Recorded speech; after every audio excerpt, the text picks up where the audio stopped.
Welcome to the CIPD's annual conference and exhibition in Manchester, where HR professionals from across the world have gathered for 3 days of learning, networking and inspiration. I'm James Brockett, and this is People Management's roundup of all the highlights from the big event.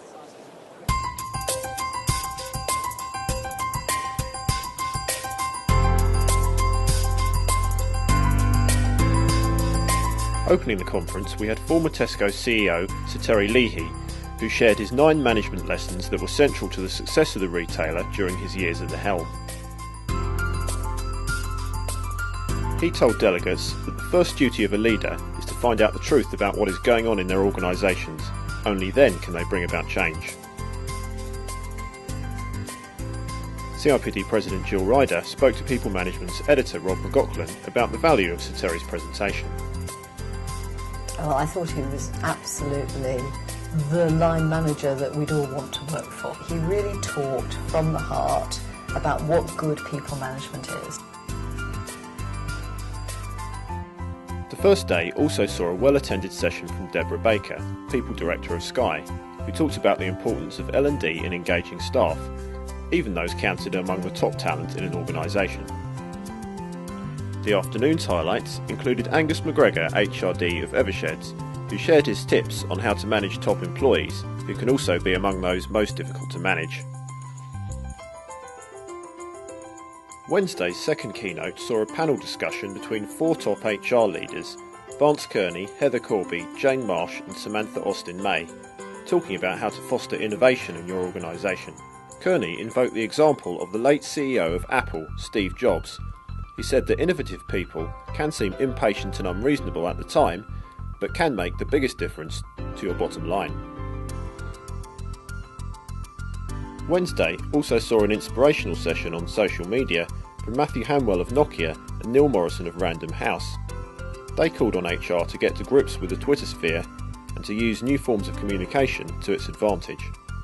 Other highlights included Marks & Spencer's HRD Tanith Dodge, sharing her secrets of engagement from the retailer, while a session on the default retirement age from Cambridge University HRD Indy Sera revealed that the university is thinking about introducing a retirement age of 67 for academic staff.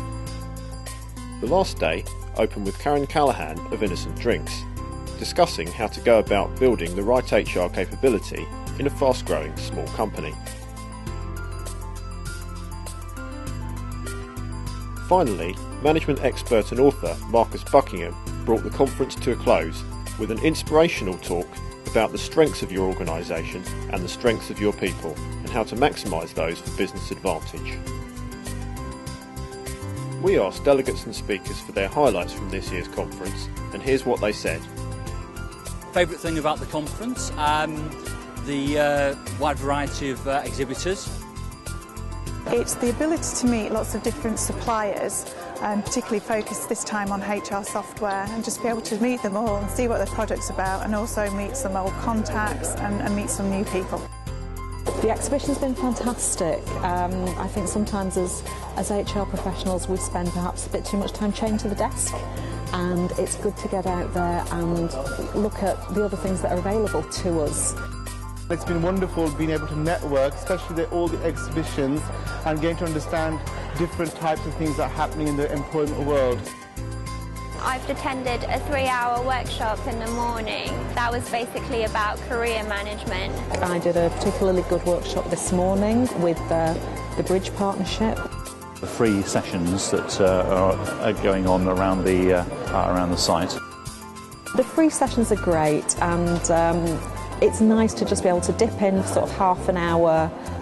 The career coaching was very good, mobilising communication, employee engagement, looking at how to help high-performance work staff who are difficult to manage, how to work with them. That kind of stuff has been very useful for myself.